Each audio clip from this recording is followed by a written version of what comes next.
اللہ تعالیٰ کا بہت بڑا احسان ہے، اللہ تعالیٰ کی بہت بڑی نعمت ہے علم، اور بہت خوش قسمت لوگ ہیں جو اس علم کو بانٹنے کا سبب بنتے ہیں۔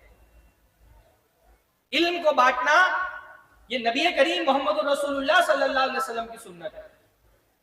اللہ کے نبی صلی اللہ علیہ وسلم نے فرمایا کہ اللہ دینے والا ہے اور میں بانٹنے والا ہوں۔ اللہ دیتا ہے، اللہ المعطی وانا قاسم، اللہ عطا کرنے والا ہے، میں بانٹنے والا ہوں۔ ہمارے بہت سارے احباب اس حدیث کا صحیح مفہوم نہیں سمجھ پاتے۔ وہ سمجھتے کہ اس حدیث کا مطلب ہے کہ اللہ کے رسول صلی اللہ علیہ وسلم سے اپنی حاجتوں میں اللہ کے نبی سے دعائیں کی جائیں۔ آپ صحیح بخاری اٹھا کر کے دیکھیں، جہاں پر یہ حدیث ہے، امام بخاری غالباً اس حدیث کو کتاب العلم میں لے کر کے آئے۔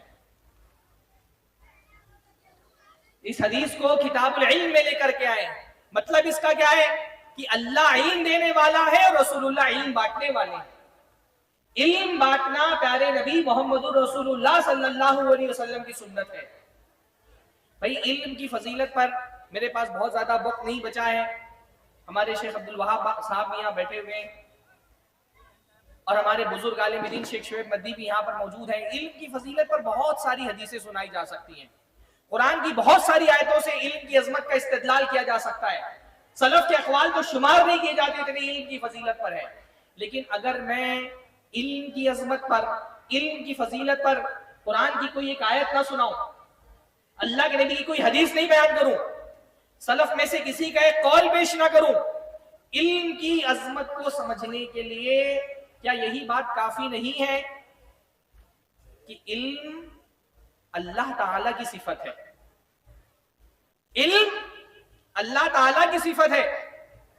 اللہ تعالیٰ کے ناموں میں سے ایک نام کیا ہے؟ العلیم، علم والا۔ علم کی عظمت کو سمجھنے کے لیے یہی نقطہ کافی ہے کہ کائنات کا خالق، اس کی عظمتوں کا کوئی شمار نہیں، اس کے کمالات کو گنا نہیں جا سکتا، پر اس کے کمالات میں سے ایک عظیم ترین کمال جس کا ذکر اس نے اپنے بارے میں اپنی کتاب میں کیا ہے کہ وہ علم والا ہے۔ اللہ علم والا ہے، رسول اللہ علم والے۔ اللہ کے نبی صلی اللہ علیہ وسلم دنیا میں کیوں آئے؟ اللہ کے نبی دنیا میں علم دینے کے لیے آئے تھے۔ نبی کریم صلی اللہ علیہ وسلم نے فرمایا، صحیح بخاری کی روایت ہے، انما بعثت معلما، اللہ تعالیٰ نے مجھے دنیا میں معلم بنا کر کے بھیجا ہے۔ جو ہمارے اساتذہ ہیں ماشاءاللہ، جو ہماری بہنیں اس مدرسے میں پڑھا رہی ہیں، ان کو خوش ہونا چاہیے، اپنے پروفیشن پہ فخر کرنا چاہیے۔ واللہ کتنی خوش نصیبی کی بات ہے کہ آپ بھی استاد ہیں اور پیارے نبی محمد رسول اللہ صلی اللہ علیہ وسلم بھی استاد تھے۔ آپ معلم ہیں، آپ کا جو منصب ہے یہ منصب اللہ کے نبی صلی اللہ علیہ وسلم کی وراثت ہے جو آپ کو ملی ہے۔ اللہ کے نبی دنیا میں کیوں آئے؟ علم دینے کے لیے آئے تھے۔ اللہ کے نبی نے کیا کیا؟ آپ کی ذمہ داری کیا تھی؟ اللہ سے علم لینا اور بندوں کو وہ علم پہنچا دینا، یہی کام تھا اللہ کے نبی کا۔ اللہ نے قرآن مجید میں فرمایا وَعَلَّمَكَ مَا لَمْ تَكُنْ تَعْلَمْ، اللہ کے نبی اللہ نے آپ کو وہ علم دیا جو علم آپ کے پاس نہیں تھا۔ اور اللہ کے نبی صلی اللہ علیہ وسلم کے بارے میں فرمایا آپ کا کام کیا ہے؟ وَيُعَلِّمُهُمُ الْكِتَابَ وَالْحِكْمَةَ، کہ کتاب و حکمت کا علم جو آپ نے اللہ سے لیا وہ بندوں تک کے پہنچانا۔ نبی صلی اللہ علیہ وسلم علم کا مشن لے کر کے دنیا میں آئے تھے۔ اسی لیے تو آپ دیکھیں نا کہ اللہ کے نبی صلی اللہ علیہ وسلم کی بعثت کے ساتھ ہی علم کے دور کا آغاز ہوا۔ آپ بتائیں مجھے، اللہ کے نبی کی بعثت سے پہلے کا جو دور ہے، جو زمانہ ہے، اس زمانے کو اصطلاح میں کیا کہا جاتا ہے؟ نبی کی بعثت سے پہلے کا جو دور ہے اس دور کو کیا کہا جاتا ہے؟ ہاں، دور جاہلیت۔ دور جاہلیت، جاہلیت کیا ہے؟ علم کی ضد ہے۔ پتا کیا چلا؟ نبی آئے تو علم کا دور شروع ہوا۔ نبی کریم کی بعثت سے پہلے جاہلیت کا دور تھا۔ نبی کی بعثت کے ساتھ یہ علم کا دور شروع ہوا۔ نبی دنیا میں آئے، علم لے کر کے آئے، صحابہ کو علم دیا، نبی چلے گئے، اپنے پیچھے کیا چھوڑ کے گئے؟ علم چھوڑ کر کے گئے۔ اللہ کے نبی قرآن چھوڑ کے گئے، قرآن کیا ہے؟ علم۔ اللہ کے نبی حدیثیں چھوڑ کے گئے، حدیثیں کیا ہے؟ علم ہے۔ اسی لیے تو حدیث میں کہا گیا العلماء ورثۃ الانبیاء، علماء انبیاء کے وارث ہیں، کیونکہ اللہ کے نبی صلی اللہ علیہ وسلم اپنے پیچھے درہم و دینار نہیں چھوڑ کر کے گئے، اللہ کے نبی اپنے پیچھے علم چھوڑ کر کے گئے، جو اس علم کو لے گا وہ نبی کا وارث بنے گا۔ حضرت ابو ہریرہ رضی اللہ تعالیٰ عنہ ایک مرتبہ بازار گئے، دیکھا کہ لوگ بازار میں مشغول ہے، کہا تم یہاں تجارت میں پڑے ہو، وہاں مسجد نبوی میں اللہ کے نبی کی وراثت بٹ رہی ہے، نبی کی جائیداد تقسیم ہو رہی ہے، تم یہاں تجارت میں پڑے ہو۔ لوگ بھاگے ہوئے گئے، نبی کی وراثت تقسیم ہو رہی ہے، پہنچے مسجد میں، پہنچے تو دیکھا یہ تو کوئی معاملہ دکھائی نہیں دے رہا ہے مال و دولت کے تقسیم ہونے کا، تو واپس حضرت ابو ہریرہ کے پاس گئے اور حضرت ابو ہریرہ سے کہا آپ کہہ رہے تھے مسجد میں نبی کی وراثت تقسیم ہو رہی ہے، ہم تو گئے وہاں تو ہم نے نہیں دیکھا کہ کوئی مال و جائیداد کا ڈھیر لگا ہے اور وارثوں کو بانٹا جا رہا ہے۔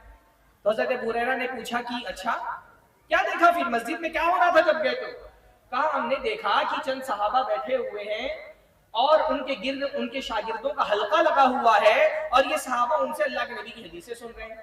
حضرت ابو ہریرہ نے کہا اللہ کے بندو وہی تو نبی کی وراثت ہے، نبی یہی تو دنیا میں چھوڑ کر کے گئے ہیں، یہ قرآن، یہ حدیث، یہ حکمت کی باتیں، یہی اللہ کے نبی صلی اللہ علیہ وسلم کی وراثت ہے۔ اور خوش نصیب ہے وہ لوگ جن کو اللہ رب العالمین اس وراثت سے سرفراز فرماتا ہے۔ ہماری جو طالبات ہیں، ہمارے جو طلبہ دین کا علم حاصل کر رہے ہیں، میں ان سے یہ کہوں گا کبھی بھی اپنے مرتبے کو کمتر نہیں سمجھنا۔ آپ کا مقام و مرتبہ ممکن ہے دنیا کے لوگ نہ سمجھ پائیں، دنیا کی نظر تو دنیاوی دولت اور اسباب اور دنیا کے وسائل پر ہوتی ہے، آپ کا حقیقی مرتبہ اللہ کو پتہ ہے، اور اللہ نے اپنے رسول کے ذریعے سے آپ کا مرتبہ یہ بتایا ہے خیرکم من تعلم القرآن وعلمہ، تم میں سب سے بہترین وہ ہے جو قرآن پڑھتا اور پڑھاتا ہے۔ آپ دنیا کے عظیم ترین لوگ ہیں اور دنیا کا سب سے بہترین کام آپ کر رہے ہیں ماشاءاللہ۔ بھائی ڈاکٹر بھی معاشرے کی ضرورت ہوتا ہے، ڈاکٹر کا پیشہ، ڈاکٹر کا کام بھی بہت بڑا ہے، وہ انسانوں کی جان کی حفاظت کرتا ہے۔ ہمارا دین کہتا ہے جس نے اس جان کی حفاظت کی اس نے ساری انسانیت کو بچا لیا۔ پر ڈاکٹر اگر ایک جان کی حفاظت کرتا ہے تو ایک عالم ایمان کی حفاظت کرتا ہے۔ واللہ بتائیں معاشرے میں جان کی حفاظت زیادہ قیمتی ہے یا ایمان کی حفاظت زیادہ قیمتی ہے؟ ہاں، ایمان کی حفاظت زیادہ قیمتی ہے۔ اس لیے اس معاشرے کو جتنا ایک ڈاکٹر کی ضرورت ہے اس سے زیادہ ضرورت ایک عالم دین کی ہے، ایک عالمہ کی ہے، جو آپ کے ایمان کی حفاظت کرتے ہیں، جو آپ کے عقیدے کی حفاظت کرتے ہیں۔ اس لیے اپنے آپ کو کبھی کسی سے کمتر نہیں سمجھنا۔ جب تک آپ اپنے منصب کو، اپنے مقام کو، اپنے مرتبے کو، اپنی ذمہ داری کی عظمت کو نہیں سمجھیں گے تب تک اس ذمہ داری کے تقاضوں کو آپ پورا نہیں کر سکتے۔ اور میں آپ سے بھی یہ بات کہوں گا کہ ایمان کی حفاظت کیونکہ جان کی حفاظت پر مقدم ہے، تو آپ کے گھر سے وہ افراد پیدا ہونے چاہیے جو معاشرے میں ایمان کی حفاظت کرے۔ آپ چاہتے ہیں کہ آپ کا بچہ ڈاکٹر بن جائے، انجینئر بن جائے، سائنسدان بن جائے، امریکہ یورپ چلا جائے۔ میرے بھائیوں، اگر جان کی حفاظت کے لیے کوئی مسلمان ڈاکٹر موجود نہ ہو آپ کے معاشرے میں تو ایک کافی ڈاکٹر سے بھی تو علاج کرا سکتے ہیں نا؟ ہاں، اگر عمارتوں کی تعمیر کے لیے، ٹیکنالوجی کے لیے کوئی انجینئر موجود نہ ہو مسلمان تو کافر انجینئر سے بھی مدد لے سکتے ہیں۔ لیکن ایمان کی حفاظت کا کام کیا کوئی غیر مسلم، کوئی کافر عالم دین کی اور ایمان کی حفاظت کا کام کرے گا؟ ایمان کی حفاظت کرنے کے لیے تو آپ کو اپنے گھر کے علماء چاہیے نا ماشاءاللہ۔ اپنے گھر کے بچوں کو نکالیے دین کے راستے میں۔ اس وقت سب سے بڑا صدقہ جو آپ اللہ تعالیٰ کو خوش کرنے کے لیے دے سکتے ہیں وہ اپنے بچے اور بچیوں کا صدقہ کیجیے۔ جتنا بڑا کردار ایک مرد کا ہوتا ہے اتنا ہی بڑا کردار ایک عورت کا ہوتا ہے، چاہے وہ کردار عورت خود اپنے دعوتی سرگرمیوں سے ادا کرے، چاہے وہ اپنی گود سے دعات پیدا کر کے ادا کرے۔ خواتین معاشرے کا نصف حصہ ہوتی ہیں، لیکن دوسرا جو نصف حصہ ہے معاشرے کا وہ بھی انہی خواتین کی گود میں پلتا ہے۔ آپ حضرات محدثین کی سیرتوں کو اٹھا کر کے مطالعہ کریں، آپ یہ دیکھیں گے کہ بیشتر محدثین، فقہا، مفسرین، ان کی تربیت کے پیچھے ان کی ماؤں کا کردار تھا۔ امام شافعی رحمہ اللہ بہت کم عمری میں یتیم ہو گئے، بہت غریب تھے، اتنی مشکلات تھیں کہ تعلیم حاصل کرنے کے لیے سفر کرنے پڑتے تھے۔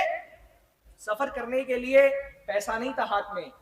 ان کی والدہ نے کیا کیا؟ ان کی والدہ نے جو گھر تھا ان کے والد کی طرف سے ان کو وراثت میں ملا تھا، اس گھر کو کچھ 1000 دینار کے بدلے میں گروی رکھ دیا، اور وہ پیسہ اپنا گھر جس میں وہ رہ رہی تھی وہ گروی رکھ کر کے، اور وہ پیسہ امام شافعی کو دیا اور کہا جاؤ طلب علم کے راستے پہ لگ جاؤ. یہ امت اگر اس کے مرد مجاہد ہے تو اس کی عورتیں مجاہد پیدا کرتی ہیں. اس کے مرد اگر دائی ہے تو یہ امت ان دعات کو پیدا کرتی ہے، یہ عورتیں ان دعات کو پیدا کرتی ہیں. بلکہ مجاہد اور دائی تو کمتر درجہ ہے. آپ انبیاء کے مشن کو دیکھیں، ہر نبی کی مشن کی کامیابی کے پیچھے آپ دیکھیں گے کسی نہ کسی عورت کا ہاتھ ہے. حضرت موسیٰ علیہ السلام کی سیرت کا مطالعہ کر لیں. فرعون کی ظلم و جبر سے اور اس کے قتل سے بچانے والی ان کو کون؟ ایک عورت. فرعون نے حکم نامہ جاری کر دیا تھا ہر بچے کو قتل کر دیا جائے. کون تھا جس نے حضرت موسیٰ علیہ السلام کو ایک ٹوکری میں رکھ کر کے دریا میں بہا دیا تاکہ فرعون کے قتل سے بچ جائے؟ ایک عورت. پیچھے پیچھے جو چل رہی ہے بہن بن کر کے وہ کون ہے؟ ایک عورت. حضرت موسیٰ علیہ السلام دریا سے نکالے گئے. فرعون نے کہا اس بچے کی کا گر سر قلم کرو. فرعون کے اس حکم کو نافذ نہ ہونے دینے والی اور فرعون کو اپنے ارادے سے باز رکھنے والی کون تھی؟ فرعون کی بیوی، ایک عورت. کہا لا تقتلہ عسى ان ينفعنا ونتخذہ ولدا، کہ قتل مت کرو اس بچے کو، ہو سکتا ہے ہم کو مستقبل میں فائدہ پہنچائے، ہم اس کو اپنی اولاد بنا لیں. ایک عورت تھی جس نے حضرت موسیٰ کی جان بچائی. حضرت موسیٰ سے قتل سرزد ہو گیا، بھاگ کر کے مدین پہنچے. واقعی کی تفصیلات میں نہیں جا سکتا. بالکل تہی دست ہے، کچھ نہیں ہے ہاتھ میں، بیوی نہیں، بچے نہیں، گھر نہیں، کاروبار نہیں، پیسہ نہیں، کوئی روزگار نہیں. کون تھا جس نے رہنے کے لیے گھر بھی فراہم کر دیا، رہائش کا بھی انتظام ہو گیا، روزگار کا بھی انتظام ہو گیا، بال بچوں کا بھی انتظام ہو گیا؟ کس نے انتظام کیا؟ ایک عورت. اپنے باپ کو جا کر کے بتایا مدین میں، اور حضرت موسیٰ علیہ السلام کو ان کے والد نے بلایا اور اپنی بیٹی کی شادی بھی کرا دی. سب فراہم کر دیا اللہ تعالیٰ نے. ہر نبی، ایون اللہ کے نبی صلی اللہ علیہ وسلم کی زندگی دیکھیں آپ. اللہ کے نبی صلی اللہ علیہ وسلم کی زندگی کی، اللہ کے نبی صلی اللہ علیہ وسلم کی تحریک کی کامیابی کے پیچھے آپ دیکھیں گے ہر فیلڈ میں عورت. اللہ کے نبی صلی اللہ علیہ وسلم پر وحی نازل ہوئی، سب سے پہلے اللہ کے نبی صلی اللہ علیہ وسلم کے اس پیغام پر ایمان لانے والی کون ہے؟ نام بتائیں. حضرت خدیجہ رضی اللہ تعالیٰ عنہ. اس پر اتفاق ہے مردوں اور عورتوں میں سب سے پہلے جس نے ایمان قبول کیا وہ کون تھی؟ حضرت خدیجہ رضی اللہ عنہ. ایک عورت. نہ صرف ایمان قبول کیا بلکہ اللہ کے نبی صلی اللہ علیہ وسلم کا ہر طرح کا تعاون کیا. سب سے پہلا تعاون تو یہی تھا. اللہ کے نبی گھبرائے ہوئے تھے، حدیث میں آتا ہے خشیت علی نفسی، مجھے اپنے آپ ڈر لگ رہا تھا کہ مجھے کچھ ہو جائے گا. مضبوط سے مضبوط آدمی زندگی میں بعض مرتبہ اس درجے پہ پہنچ جاتا ہے نا کہ وہ ٹوٹ جاتا ہے، اس کو سہارے کی ضرورت ہوتی ہے، وہ پگھل رہا ہوتا ہے، کوئی ہوتا ہے جو اس کو سنبھال لے. وہ گھبرایا ہوا ہوتا ہے، اس کو تسلی والے کندھوں کی ضرورت ہوتی ہے. واللہ وقت کے نبی ہے، کائنات کے عظیم ترین انسان ہے، لیکن ان کے ساتھ بھی یہ مرحلہ پیش آیا. اور اس کمزور مرحلے میں اللہ کے نبی صلی اللہ علیہ وسلم کا سہارا، اللہ کے نبی کی طاقت کون بنی؟ ایک عورت بنی. اگر اللہ کے نبی صلی اللہ علیہ وسلم ہمارے محسن ہیں تو اللہ کے نبی صلی اللہ علیہ وسلم کا ساتھ دینے والی مشکل وقت میں حضرت خدیجہ بھی ہماری محسنہ ہے. اس امت پر جیسے اللہ کے نبی کا احسان ہے ویسے اللہ کے نبی کی بیویوں کا بھی احسان ہے. کتنی پیار سے محبت بھرے لہجے میں، یعنی آپ سوچیں نبی، کتنی پیاری بات یہ لگتی ہے. نبی تو دنیا کو نصیحت کرنے کے لیے آتا ہے نا، پر نبی کی زندگی میں ایک مرحلہ ایسا آیا جب نبی کو نصیحت کی ضرورت ہے. وہ مرحلہ ایسا ہے کہ نبی کو چاہیے کہ کوئی نبی کو تسلی دے. نبی تو پوری دنیا کی کاؤنسلنگ کرتے ہیں، پر ایک مرحلہ نبی کی زندگی میں ایسا آیا جب نبی کو ضرورت محسوس ہوئی کہ کوئی نبی کی کاؤنسلنگ کرے. اور کون کر رہا ہے کاؤنسلنگ نبی کی؟ حضرت خدیجہ. پیار بھرے انداز میں نبی کو سمجھا رہی ہے کلا لا یخزیک اللہ ابدا. اے میرے شوہر نامدار، آپ کمزور نہ ہوں، آپ گھبرائیں نہ، پریشان نہ ہوں، اللہ آپ کو رسوا نہیں ہونے دے گا. آپ بہت نیک انسان ہیں، نیک لوگوں کے ساتھ اللہ برا نہیں کرتا. اور نبی کو تسلی دیتے ہوئے نیکیاں یاد دلا رہی ہیں. نفسیاتی سپورٹ، مالی سپورٹ کیا. حضرت خدیجہ مالی اعتبار سے ایک متوسط گھرانے کی اور ایک مالدار خاتون تھی. اپنا پورا مال اللہ کے نبی کی خدمت میں آپ کی دعوتی تحریک کو آگے بڑھانے میں لگا دیا. جو تعلقات تھے، روابط تھے، اس سے مدد کی. ورقہ بن نوفل کے پاس لے کر کے کئی رشتہ دار تھے. ورقہ بن نوفل نے اللہ کے نبی صلی اللہ علیہ وسلم کو سمجھایا. گھر کی ذمہ داریاں اپنے کندھوں پر لی. اللہ کے نبی صلی اللہ علیہ وسلم کو دعوت کے کام کے لیے آزاد کر دیا. ایک سمجھدار مومنہ پڑھی لکھی دیندار عورت صرف دائی بن کر کے دعوت کا کام نہیں کرتی ہے، وہ ایک دائی کی بیوی بن کر کے بھی دعوت کا کام کرتی ہے. ایک دائی کی بیوی صرف اس کی زندگی کے سفر میں اس کی ہم سفر نہیں ہوتی، اس کی دعوت کے سفر میں بھی اس کی ہم سفر ہوتی ہے. یہاں ماشاءاللہ دعات بیٹھے ہیں، شیخ عبد الوہاب بیٹھے ہیں، مسلسل سفر میں رہتے ہیں.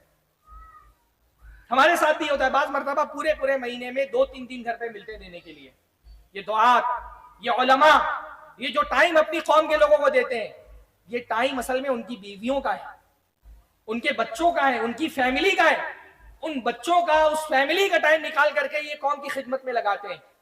جس طرح یہ دعات، یہ علماء، یہ ہماری شکر گزاری کے مستحق ہیں، ویسے ہی ان کی فیملیز بھی ہماری شکر گزاری کی مستحق کہ یہ وقت جو علماء دین کے لیے، علم کے لیے، دعوت کے لیے دے رہے ہیں، یہ اپنی فیملی کا وقت آپ کو دے رہے ہیں، اپنے بچوں کا وقت آپ کو دے رہے ہیں، اپنی بیوی کا وقت آپ کو دے رہے ہیں. اس لیے دعات کی بیویاں اپنے آپ کو، ان کو نارمل عورتوں کی طرح نہیں سمجھنا چاہیے. جیسے نبی کی بیویوں کے بارے میں اللہ نے فرمایا نا، لَسْتُنَّ كَأَحَدٍ مِّنَ النِّسَاءِ، اے نبی کی بیویوں تم عام عورتوں کی طرح نہیں ہو. ایسے جو دعات ہوتے ہیں، داعی ہوتے ہیں دین کے، علماء ہوتے ہیں، قوم کے ذمہ داران ہوتے ہیں، قوم کو لیڈ کرنے والے ہوتے ہیں، مسجدوں کے ذمہ داران، تنظیموں کے ذمہ داران، جمعیتوں کے ذمہ داران، ان کی بیویوں کو بھی یہ سمجھنا چاہیے لَسْتُنَّ كَأَحَدٍ مِّنَ النِّسَاءِ، تم دوسری عورتوں کی طرح نہیں ہو. عام شوہر کی بیوی اپنی بیوی کو، اپنے شوہر کو اگر روٹی بنا کر کے دیتی ہے نا، اس کو شوہر کو روٹی کھلانے کا ثواب ملتا ہے. ایک داعی کی بیوی، ایک عالم کی بیوی جب اپنے شوہر کو روٹی بنا کر کے دیتی ہے نا، اس کو ایک عالم کی دعوتی کام میں تعاون کا ایک الگ سے ثواب ملتا ہے. اپنے شوہر کو کھلانے کا ثواب تو ملتا ہی ہے، اس کے ساتھ ساتھ ایک عالم دین کو اس کے دعوت کے کام میں تعاون کا ثواب بھی ملتا ہے انشاءاللہ. تو یہ ایک عورت کا آپ کام دیکھیں گے نا کہ وہ ماں کی حیثیت سے تو کر ہی رہی ہے کام. حضرت امام احمد ابن حنبل رحمہ اللہ، اتنی عظیم شخصیت، ان کے بھی والد کا بچپن میں انتقال ہو گیا. امام احمد ابن حنبل فرماتے میرے والد نہیں تھے، والدہ گھر پہ اکیلی ہوتی تھی، میں نے قرآن اپنی والدہ سے حفظ کیا. قرآن امام احمد ابن حنبل کو ان کی والدہ نے حفظ کرایا. لڑکی جب پڑھی لکھی ہوتی ہے، ہو سکتا ہے کہ وہ اسٹیج پر، ہو سکتا ہے کہ وہ دعوت کے میدان میں اس طرح کی کارکردگی نہ دے سکے، لیکن اس کی کارکردگی کا سب سے بڑا میدان تو اس کا اپنا گھر ہوتا ہے. اس مدرسے سے فارغ ہونے والی کوئی لڑکی ہو سکتا ہے کہ خطابت کے میدان میں، صحافت کے میدان میں کوئی بڑا کارنامہ انجام نہ دے سکے، پر اس لڑکی کا سب سے بڑا میدان عمل تو اس کا اپنا گھر ہے. کم از کم یہ فائدہ ہوگا کہ اس کے بچوں کی اچھی تربیت یہ کر سکے گی، جو ایک جاہل ماں نہیں کر سکتی. کہتے ہیں میں نے قرآن اپنی والدہ کے ہاتھوں پر حفظ کیا، اور اس کے بعد فجر کا وقت ہوتا تھا، اب والد تو تھے نہیں کہ مسجد میں لے جاتے. کہتے ہیں میری والدہ فجر سے پہلے اٹھ جاتی، پانی گرم کر کے مجھ کو نہلاتی، نہلانے کے بعد کپڑے پہناتی، سجا دھجا کر کے فجر کی اذان ہونے کے بعد میرا ہاتھ پکڑ کر کے مسجد کے دروازے تک لے جا کے چھوڑ دیتی. مسجد کے باہر کھڑے ہو کر کے انتظار کرتی نماز ختم ہونے کا. جب نماز ختم ہو جاتی تو مجھ کو واپس لے کر کے گھر پہ آتی تھی. اس امت کی یہ ہیروز ہیں، یہ اجیال ہیں، یہ عظیم ترین لوگ ہیں. یہ عظیم ترین لوگ عظیم اس لیے بنے کیونکہ یہ عظیم ماؤں کی گود میں پلے تھے. امام مالک رحمہ اللہ فرماتے ہیں کہ میری والدہ مجھ کو جب میں علم حاصل کرنے کے لائق ہوا تو مجھے علماء والا لباس پہنایا، امامہ باندھ کر کے کہا اکتب الحدیث، جاؤ حدیثیں لکھو. بھیجتی تھی مجھے مختلف محدثین کے پاس، ان سے حدیثیں لکھو، ان سے حدیثیں لکھو. کہتی ہے کہ میری والدہ مجھ سے کہا کرتی تھی جاؤ امام ربیعہ کے پاس، تعلموا من ادبہ قبل علمہ، ربیعہ کے علم سے پہلے ان کا ادب سیکھو، ان سے سیکھو علم کے آداب کیا ہوتے ہیں، مینرز کیا ہوتے ہیں، اس کے بعد ان کا علم حاصل کرو. یہ امت، اس کو جو عظیم رہنما ملے ان عظیم عورتوں کے ذریعے سے ملے. جو دین کا علم حاصل کرنے والی عورت ہوتی ہے وہ ماں بن کر کے بھی ایک عظیم کردار ادا کرتی ہے. وہ بیوی بن کر کے بھی ایک عظیم کردار ادا کرتی ہے, وہ بیٹی بن کر کے بھی ایک عظیم کردار ادا کرتی ہے. آپ دیکھیں امام مالک رحمہ اللہ کی ایک بیٹی ہے فاطمہ بنت مالک.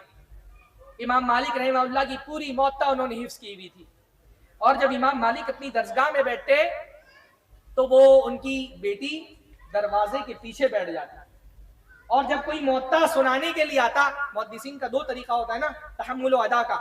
کبھی کبھی محدثین اپنی خود حدیثیں سناتے اور طلبہ لکھتے تھے, اور کبھی کبھی کیا ہوتا تھا, طلبہ محدثین کی کتابیں کاپی کر لیتے تھے اور آ کر کے وہ حدیثیں پیش کرتے تھے, یا یاد کر کے سناتے تھے اور محدث اس کی تصدیق کر دیتا تھا.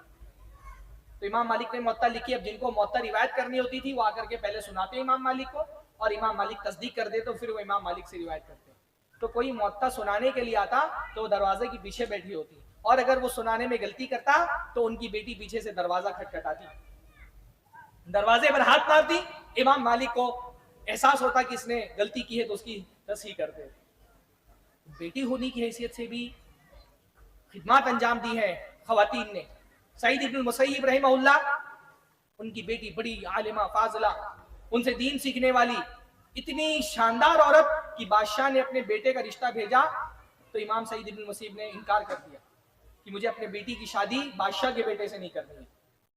اپنی کلاس میں, اپنی درسگاہ میں ایک نوجوان آتا تھا, بہت دنوں سے غائب تھا, دکھائی نہیں دیا. ان کے ساتھیوں سے پوچھا بھائی فلاں صاحب نہیں دکھ رہے, کیوں نہیں آ رہے؟ وہ کہا اس کی بیوی کا انتقال ہو گیا. گئے اس کو تعزیت کرنے کے لیے اور کہا میں اپنی بیٹی تمہارے رشتے میں دیتا ہوں, تم مجھ سے نکاح کر دو. اپنی بیٹی کا رشتہ کرا دیا اس سے, بادشاہ کے بیٹے سے نہیں کرایا, ایک غریب طالب علم سے کرا دیا جس کے پاس اتنا بھی پیسہ نہیں تھا کہ شادی کے بعد ولیمہ کر سکے. وہ بیچارہ پریشان ہو گیا, نکاح تو ہو گیا, پریشان ہے کہ میں کیسے کچھ چیزیں جمع کروں مہر کے لیے, ولیمے کے لیے. رات ہو گئی, دروازہ کھٹکھٹایا جا کر کے سعید ابن المسیب نے. انہوں نے پوچھا کون؟ حضرت سعید ابن المسیب نے کہا سعید.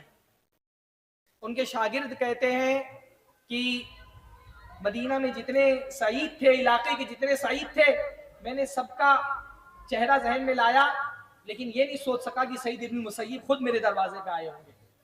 دروازہ کھولا, دیکھا سعید ابن المسیب. کہتے ہیں کہ میں سمجھ گیا کہ ان کو اپنی غلطی کا احساس ہو گیا, ان کو اپنی غلطی کا احساس ہو گیا ہے کہ میں نے اپنی بچی کی شادی مجھ سے کرا کر کے بہت بڑی غلطی کر دی. لیکن دیکھتے کیا, دروازہ کھلتے ہی کی بیٹی کو ساتھ میں لے کر کے آئے, اس کا ہاتھ میرے ہاتھوں میں پکڑا کر کے کہا تمہاری بیوی کی وفات ہو گئی, تم غمگین ہو, مجھے اچھا نہیں لگا کہ اس غمگینی کی حالت میں تنہا رات گزارو, تو میں اپنی بیٹی کو بھی لے آیا, اپنی بیٹی کو بھی لے آیا ہوں کہ وداعی بھی اسی وقت کر دو. بہت اچھی ان کی زندگی گزری. وہ کہتے ہیں کہ جب میں شادی ہونے کے بعد حدیثیں سننے کے لیے سعید ابن المسیب کو رخ کرنے کی کوشش کی تو بیوی نے پوچھا کہاں جا رہے ہو؟ تو کہا جا رہا ہوں تمہارے ابا کی درسگاہ میں حدیثیں سننے. کہا کہ میں اپنے ابا کا علم تمہارے گھر میں لے آئی ہوں. ایسی ہمارے اسلاف میں ایسی دین والی عورتیں ہوتی تھیں. ہمارے دین نے کیونکہ عورتوں کے علم کو فروغ دیا ہے. اللہ تعالیٰ نے قرآن میں فرمایا قو انفسکم واہلیکم نارا, اپنے آپ کو اور اپنے گھر والوں کو جہنم کی آگ سے بچاؤ. ایک مرد کی یہ ذمہ داری ہے, اگر وہ باپ ہے اپنی بیٹی کو جہنم کی آگ سے بچائے. کیسے بچائے گا جہنم کی آگ سے؟ حضرت علی رضی اللہ تعالیٰ عنہ اس حدیث کی تفسیر کرتے ہوئے فرماتے ہیں کہ علموہم وادبوہم, اپنے بچوں کو, بچیوں کو, اپنی بیوی کو جہنم سے آگ سے بچانے کا مطلب کیا ہے؟ ان کو دین کا علم دو. یہ مدرسے کیا ہے؟ یہ دین کا علم دیتے ہیں, یہ علم ہم کو جہنم کی آگ سے بچاتا ہے. اگر آپ چاہتے ہیں آپ کی بچیاں جہنم میں نہ جائیں تو ان کو مدرسے میں بھیجیے, ان کو مسجد میں بھیجیے, علمی حلقات میں بھیجیے. یہ علم انسان کو جہنم کی آگ سے بچاتا ہے. خاص طور پہ ہمارے اس دور میں ارتداد کا فتنہ عام ہے, اور اس ارتداد کے فتنے کی, مرتد ہونے کا سب سے زیادہ مسئلہ عورتوں کے ساتھ پیش آ رہا ہے. الگ الگ علاقوں میں باقاعدہ خبریں آتی ہیں, ممبئی جیسے علاقوں میں ایک مہینے میں 10 15 لڑکیاں مرتد ہو رہی ہیں. شیطان سب سے زیادہ عورتوں کو بہکانے کی کوشش کرتا ہے. شیطان کے فتنے شبہات کے بہت شدید ہوتے ہیں, اور ان شدید فتنوں کا سب سے پہلا اور آسان شکار عورتیں ہوتی ہیں. اسی لیے اللہ کے نبی صلی اللہ علیہ وسلم نے فرمایا کہ جب دجال کا ظہور ہوگا تو دجال کے پیچھے سب سے زیادہ چلنے والے کون ہوں گی؟ عورتیں ہوں گی. عورتیں ہوں گی، حتیٰ کہ آدمی اپنی بیوی کو، اپنی ماں کو، بہن کو، خالہ کو، پھوپھی کو باندھے گا گھر کے اندر کی کہیں دجال کے پیچھے نہ نکل جائے۔ آج بھی آپ دیکھیں ایمان کے خلاف کفر کے جو فتنے چل رہے، ان فتنوں کا شکار سب سے پہلے ہماری بچیاں ہو رہی ہیں۔ ان بچیوں کو اگر کفر کے راستے سے بچانا چاہتے ہیں، ان کے لیے مدرسے کے دروازے کھولیے، ان کے لیے مسجد کے دروازے کھولیے۔ اللہ کے نبی نے قیامت کی قریب ہونے کی علامتوں میں سے ایک علامت بیان فرمائی، یصبح الرجل مؤمنا ویمسی کافرا۔ ایک آدمی صبح کے وقت مومن ہوگا، شام کو کافر ہو جائے گا، شام کے وقت مومن ہوگا، صبح کو کافر ہو جائے گا۔ ہم کو کوئی پتہ نہیں ہمارے بعد ہماری یہ نسلیں، ہماری یہ بچیاں، ہمارے یہ بچے ایمان کے راستے پر رہیں گے یا کفر کے راستے پر چلے جائیں گے۔ اگر ایمان کی قدر آپ کو پتہ ہوگی، ایمان کی ویلیو کو آپ سمجھتے ہیں، تو آپ کو سب سے بڑا خوف یہ ہونا چاہیے کہ میرے بعد میرے بچے، میری بچیاں ارتداد اور کفر کا شکار نہ ہو جائیں، ایمان کے راستے سے ان کے قدم نہ ڈگمگا جائیں۔ امام الموحدین حضرت ابراہیم علیہ السلام دعا کر رہے ہیں اللہ تعالیٰ سے، وَجْنُبْنِي وَبَنِيَّ أَن نَعْبُدَ الْأَصْنَامَ، اللہ تعالیٰ مجھ کو اور میری نسلوں کو، میرے بچوں کو بچانا کہ ہم کہیں بتوں کی پوجا نہ کرنے لگ جائیں۔ حضرت ابراہیم کو اگر یہ خوف ہے تو ہم ہندوستانیوں کو تو خوف اور زیادہ ہونا چاہیے۔ جس قسم سے پورا میڈیا آج بت پرستی اور شرک کو اتنا گلوریفائی کر رہا ہے، بہت خوف ہے اس بات کا کہ ہماری آنے والی نسلیں بت پرست بن جائیں گی۔ ان کو بت پرستی سے بچانا ہے تو توحید کے مراکز قائم کرنے پڑیں گے۔ اپنے بچوں کی ایمان کی حفاظت کرنی ہے تو ان مراکز کو فروغ دینا پڑے گا۔ تو یہ بچیاں، اللہ کے نبی صلی اللہ علیہ وسلم دیکھیں آپ نے علم کو کیسا فروغ دیا تھا اپنے زمانے میں۔ عورتیں پڑھتی تھیں، لکھتی تھیں۔ حضرت شفا اللہ کے نبی صلی اللہ علیہ وسلم کی صحابیات میں سے ایک صحابی تھیں، پڑھی لکھی خاتون۔ اللہ کے نبی نے ان سے کہا حضرت حفصہ کو کتابت سکھاؤ۔ حضرت حفصہ کو لکھنا سکھایا حضرت شفا نے، کتابت سکھائی، اس کے ساتھ رقیہ بھی کرتی تھی، لیکن اللہ کے نبی نے رقیے پر پابندی لگائی تھی کہ جب تک میرے پاس رقیہ پیش نہ کر دیا جائے، رقیہ کیا نہ جائے اپنی مرضی سے۔ تو اللہ کے نبی نے حضرت شفا سے کہا، ابو داؤد کی روایت ہے کہ اپنا رقیہ میرے پاس پیش کرو، پہلے میں دیکھوں گا کہ تم رقیہ میں کیا پڑھتی ہو۔ جب انہوں نے رقیہ پیش کیا، اللہ کے نبی نے سنا، کہا ٹھیک رقیہ ہے، خود بھی کرو یہ رقیہ لوگوں پر، اور علمنیھا حفصہ کما علمتیھا کتابہ، کہ یہ رقیہ جو ہے وہ حفصہ کو بھی سکھا دو جیسے اس کو تم نے لکھنا سکھایا ہے۔ حفصہ کو بھی ہے، یعنی ایک شوہر کی بھی یہ ذمہ داری ہے کہ اپنی بیوی کی تعلیم کے لیے فکر مند ہو۔ یہ بھی نبی صلی اللہ علیہ وسلم کی سنت ہے کہ اللہ کے نبی شوہر ہونے کی حیثیت سے حضرت حفصہ کی تعلیم کے لیے فکر مند ہے۔ پہلے حضرت شفا سے کہا کہ ان کو لکھنا پڑھنا سکھاؤ، اس کے بعد کہا کہ ان کو رقیہ بھی سکھاؤ۔ مجھے بتایا ہمارے بھائیوں نے کہ ماشاءاللہ بہت ساری شادی شدہ خواتین بھی پڑھ رہی ہیں۔ انشاءاللہ تعالیٰ آپ جو شوہر ہونے کی حیثیت سے اپنی بیویوں کو مدرسے میں بھیجنے، اللہ تعالیٰ کے اجر کے مستحق ہوں گے آپ۔ غالباً امام بخاری نے، امام نسائی نے ایک باب باندھا ہے، امام بخاری نے باب باندھا ہے جہاں تک مجھے یاد آ رہا ہے کہ اس بارے میں باب کی ایک آدمی کی ذمہ داری ہے کہ وہ اپنی لونڈی اور اپنی بیوی کو بھی علم سکھائے۔ باب باندھا ہے پورا، اور اس میں وہ حدیث لائے کہ اللہ نے فرمایا 3 لوگ ہیں جن کے لیے اللہ تعالیٰ نے ڈبل اجر رکھا ہے۔ اس میں سے ایک آدمی کون ہے؟ جس کی کوئی لونڈی ہے تو اس لونڈی کو وہ پہلے دین کا علم سکھاتا ہے، پھر اس سے نکاح کر لیتا ہے۔ علم سکھا کر کے، پہلے زمانے میں لونڈیاں ہوتی تھی تو کوئی لونڈی ہے اس کو پہلے تو علم سکھایا، اور علم سکھانے کے بعد اس سے نکاح کر لیا، تو اللہ کے نبی صلی اللہ علیہ وسلم فرماتے ہیں اس کے لیے ڈبل اجر ہے۔ اس کا مطلب لونڈی، پہلے زمانے میں عورتیں باقاعدہ بکتی تھی لونڈی بن کر کے، اور لونڈیوں کی تعلیم کے لیے کون فکر مند ہوتا ہے؟ پر اللہ کے نبی نے فرمایا جو اپنی باندی کو، اپنی لونڈی کو علم سکھائے اور علم سکھانے کے بعد اس سے نکاح کر لے، اس کو ڈبل اجر ملے گا۔ سوال یہ پیدا ہوتا ہے حدیث میں تو صرف لونڈی کا ذکر ہے، لیکن امام بخاری نے بیوی کو بھی ساتھ میں کیسے ایڈ کر دیا؟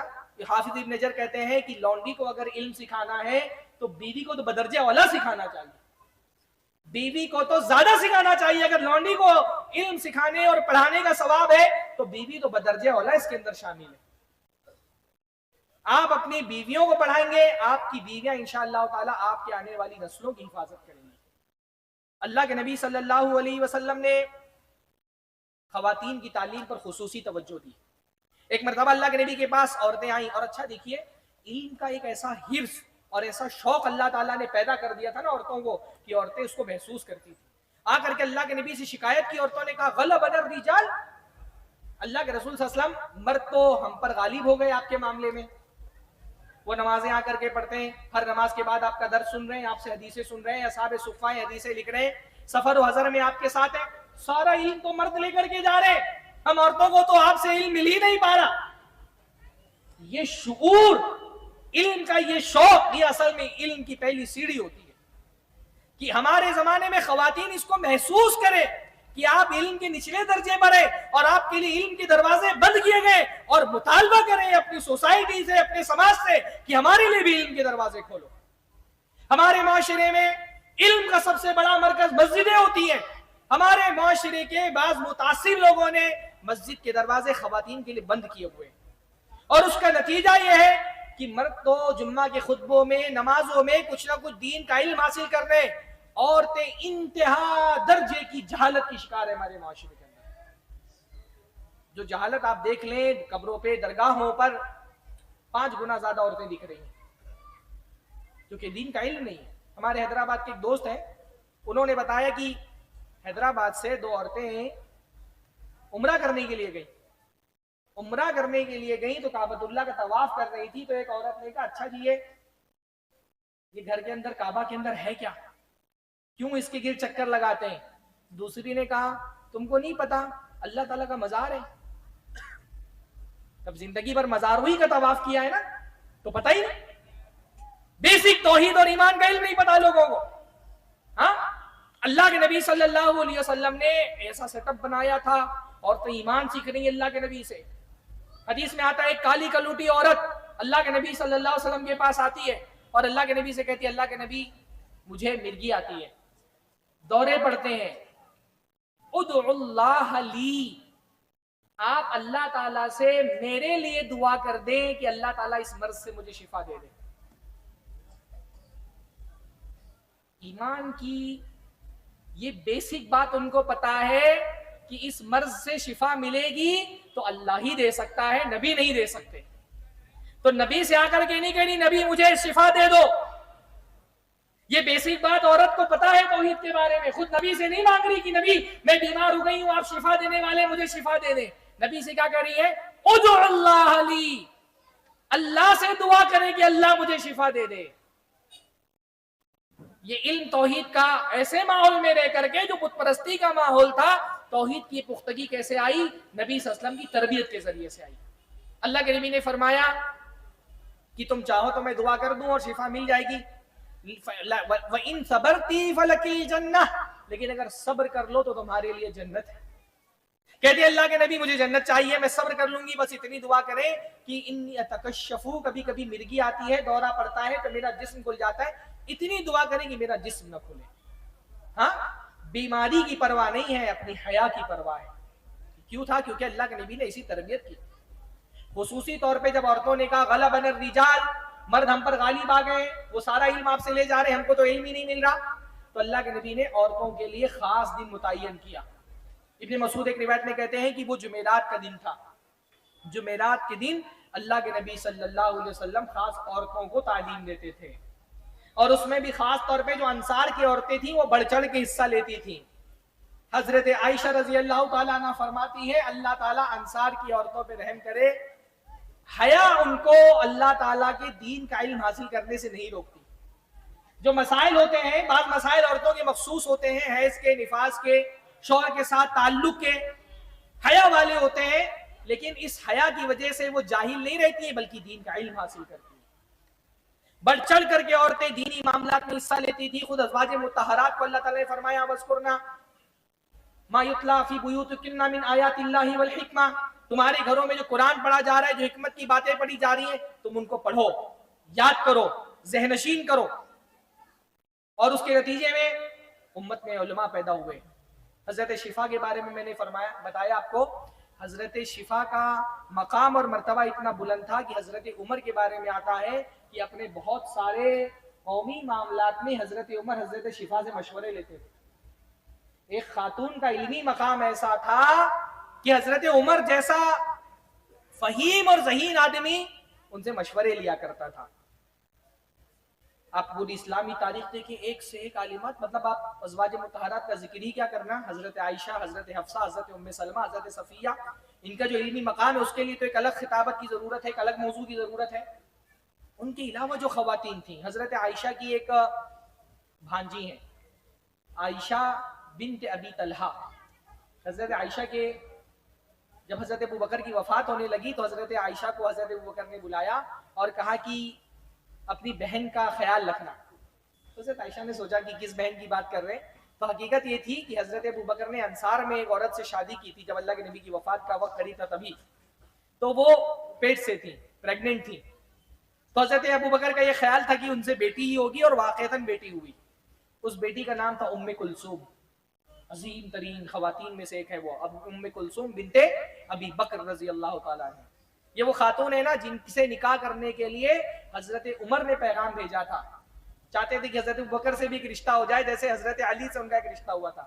حضرت علی کی بھی ایک بیٹی تھی نا ام کلثوم، تو چاہتے تھے جیسے حضرت علی کی بیٹی سے نکاح ہوا ہے حضرت ابوبکر کی بیٹی سے بھی نکاح ہو جائے، تو انہوں نے پیغام بھیجا، تو ام کلثوم نے کہا یہ بہت سخت آدمی ہے، میں ان سے نکاح نہیں کروں گی۔ اتنی بااختیار ہوتی تھیں عورتیں، دین کا علم حاصل کریں گی عورتیں نا تو ایک فائدہ یہ بھی ہوگا کہ ان کو اپنے حقوق پہلا پتہ چلیں گے، مرد ان کا استحصال نہیں کر پائیں گے، زمانہ ان کا استحصال نہیں کر پائے گا، کفر کی طاقتیں ان کا استحصال نہیں کر پائیں گی جب ان کو پتا ہوگا کہ میرا کیا حق ہے۔ آپ سوچیں وقت کا خلیفہ نکاح کا پیغام بھیج رہا ہے، ریجیکٹ کر دیا، مجھے نہیں کرنا، یہ بہت سخت آدمی ہے۔ حضرت ابو طلحہ سے ان کا نکاح ہوا اور بڑا پیارا رشتہ محبت کا، وہ حضرت ابو طلحہ کا بڑے محبت بھرے انداز میں ذکر کرتی ہے، تو حضرت ابو طلحہ سے ان کو ایک بیٹی ہوئی عائشہ، انہوں نے بھی عائشہ نام رکھا، اور یہ عائشہ حضرت عائشہ کے پاس پلی بڑھی، اور اتنی فاضلہ، اتنی ذی علم خاتون، امام بخاری نے کتاب جو ان کی ہے الادب المفرد، اس میں باقاعدہ ایک باب باندھا ہے، اس کا باب کا عنوان ہی ہے کہ عورتوں سے خط و کتابت کے متعلق باب، کہ عورتوں کو خطوط لکھے جا سکتے ہیں اور عورتیں اس کا جواب دے سکتی ہیں، الادب المفرد میں وہ باب باندھا ہے۔ اس باب کے تحت وہ حدیث لائے ہیں کہ عائشہ بنت ابی طلحہ کہتی ہیں کہ میں نے حضرت عائشہ کے پاس پلی بڑی تھی، تو جو ان کے پاس علم تھا وہ علم میں نے لیا، اور اللہ تعالیٰ نے مجھے یہ فضل عطا فرمایا کہ الگ الگ علاقوں سے مرد حضرات مسائل پوچھنے کے لیے مجھ سے رابطہ کرتے تھے، خطوط لکھتے تھے عائشہ بنت ابی طلحہ کے پاس۔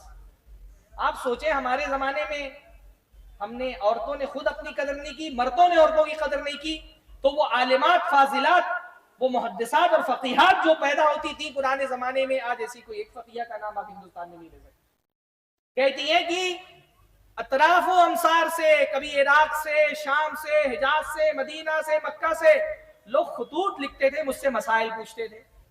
جو بڑی عمر کے لوگ تھے وہ مجھے بیٹی بیٹی کہتے تھے، اور جو جوان تھے وہ مجھے بہن کہہ کر کے مخاطب کرتے تھے، تو مجھ سے مسائل پوچھتے اور میرے لیے تحفے بھی بھیجتے تھے۔ تو میں حضرت عائشہ کو بتاتی کہ یہ مسئلہ میرے پاس آیا ہے اور یہ تحفہ آیا ہے، تو حضرت عائشہ کہتی کہ اس کا جواب دو، مسئلے کا خطوط کا جواب دو، اور تحفے کے بدلے میں تحفہ دو، اور اگر تمہارے پاس پیسے نہیں ہیں میرے سے پیسے لے کر کے بھجواؤ۔ تحفے کا جواب میں تحفہ دینا چاہیے، تو جو تحفے آئے اس کے بدلے میں تحفے بھجواؤ۔ ایسی خواتین پیدا ہوئی۔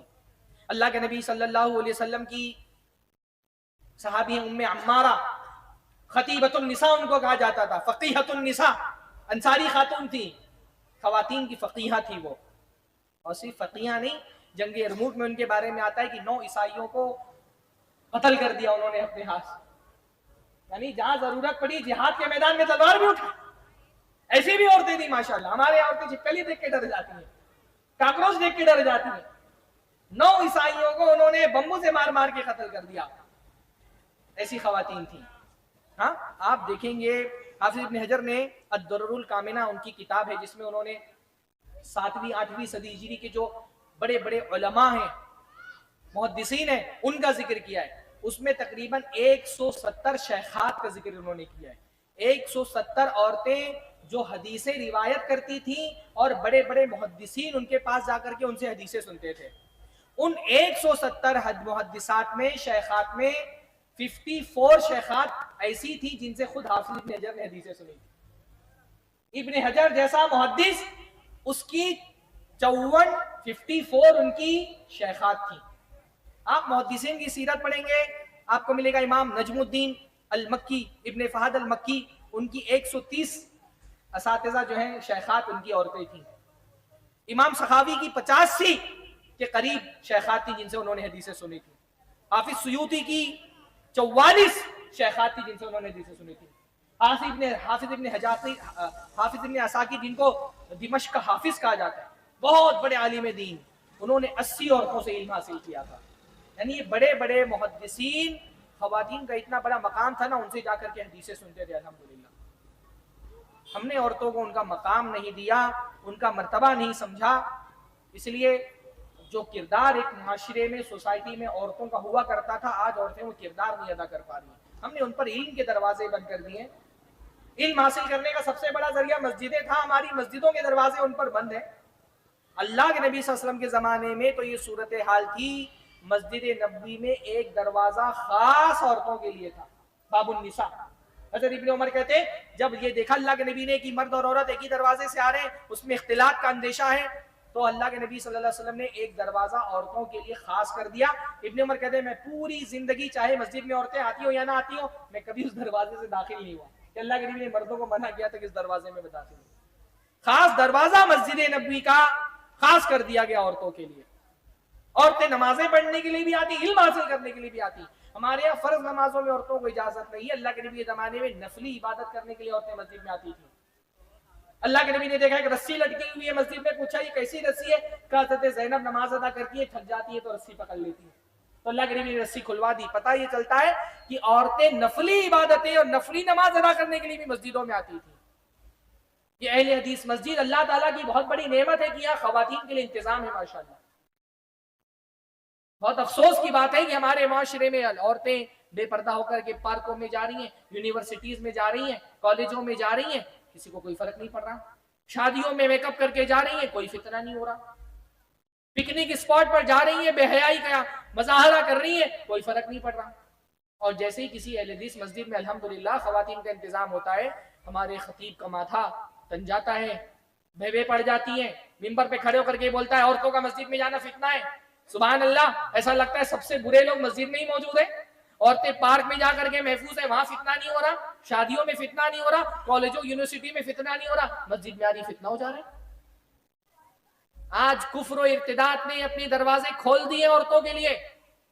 اگر آپ چاہتے ہیں کہ ان دروازوں کی طرف آپ کی عورتیں نہ جائیں, ان کے لیے مدرسوں کے دروازے کھولیں, ان کے لیے مسجدوں کے دروازے کھولیں. اللہ کے نبی صلی اللہ علیہ وسلم نے یہ سارا سیٹ اپ اسی لیے کیا تھا تاکہ ایک عورت دین کا علم حاصل کرے. دین کا علم حاصل کرے گی, علم کا فائدہ کیا ہوگا؟ سب سے پہلے اپنی ذات کی حفاظت کرے گی, اپنی عزت کی حفاظت کرے گی, اپنے ایمان کی حفاظت کرے گی. مومنہ عورت, اس کا ایمان بڑا پختہ ہوتا ہے.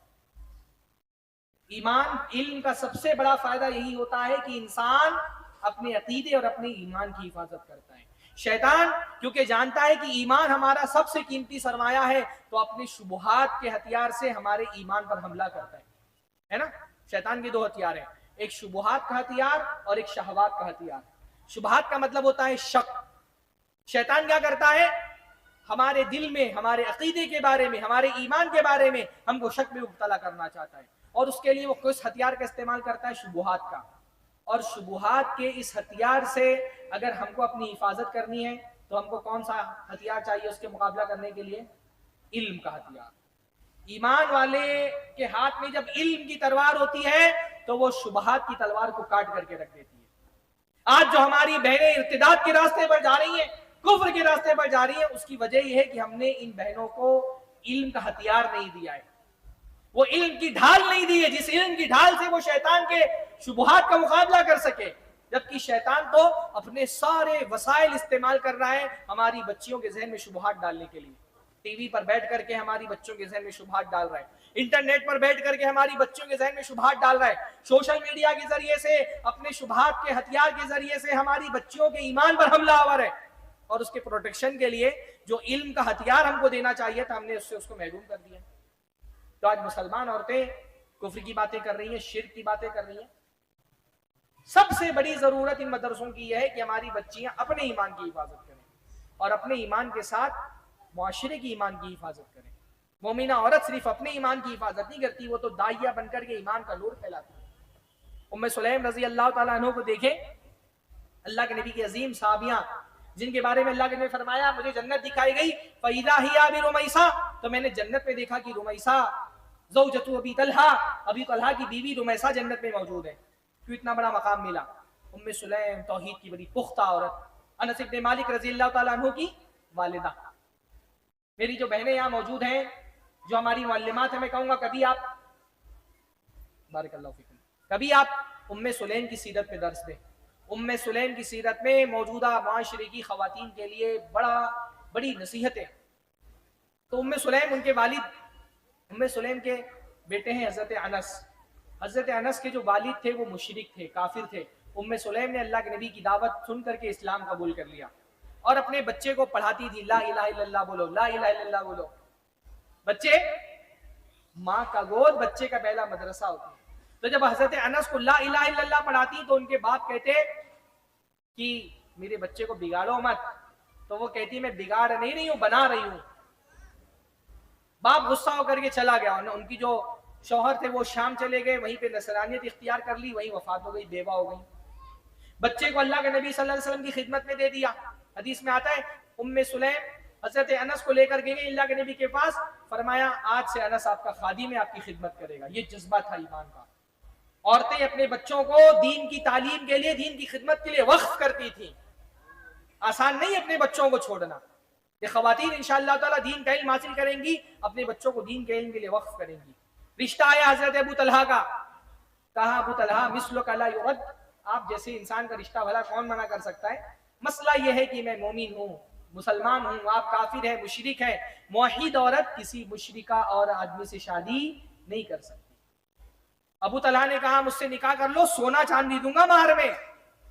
ام سلیم نے کہا مجھے تمہارا سونا چاندی نہیں چاہیے، تم اسلام قبول کر لو نا، میں تمہارے اسلام کو اپنی مہر مان کر کے اس سے شادی کر لوں گی. تم سے سمجھایا ان کو، کہا جس بت کی تم پوجا کرتے ہو فلاں جگہ سے جو پیڑ نکلتا ہے اسی پیڑ سے ایک فلاں حبشی ہے جو تراش کر کے وہ بت بناتا ہے، اس بت پر اگر آگ ڈال دی جائے تو وہ بت جل جائے گا. بھلا ایسا کوئی بت اس لائق ہے کہ ہم اس کی عبادت کریں، اس سے مانگے، فریادیں کریں، اس کے سامنے سر جھکائیں؟ ابو طلحہ نے کہا مجھے تھوڑا وقت دو، میں سوچوں گا، تمہاری بات پر غور کروں گا. گئے، سوچا، غور و فکر کیا، بات سمجھ میں آئی، اسلام قبول کر لیا. ان کے اسلام کو مہر بنا کر کے حضرت ام سلیم کو ان کی نکاح میں دے دیا گیا. واللہ دنیا میں اس سے قیمتی مہر کسی عورت کو ملا ہی نہیں. عورت اگر ایمان والی ہو، علم والی ہو، صرف اپنے ایمان کی حفاظت نہیں کرتی، وہ علم کا نور بانٹتی ہے. تو اور اس مسلمان عورتوں کو اس لیے بھی دین کا علم دینا ہے کہ وہ لوگوں میں علم عام کرے، اچھی دائیاں بنے، اچھی ماں بنے، اچھی بیوی بنے، ایک اچھی مسلمان بنے، ایک اچھی انسان بنے، ان کے اخلاق سنورے. اور آخری بات یہ کہ معاشرے میں جب علم والی عورتیں ہوں گی نا تو انشاءاللہ تعالی معاشرے میں بہت ساری خرافات، رسوم و رواج کو ختم کرنے میں انشاءاللہ مدد ملے گی. کیونکہ معاشرے کی بہت ساری جاہلی رسومات کے پیچھے اصلی وجہ خواتین کا جاہل ہونا ہے.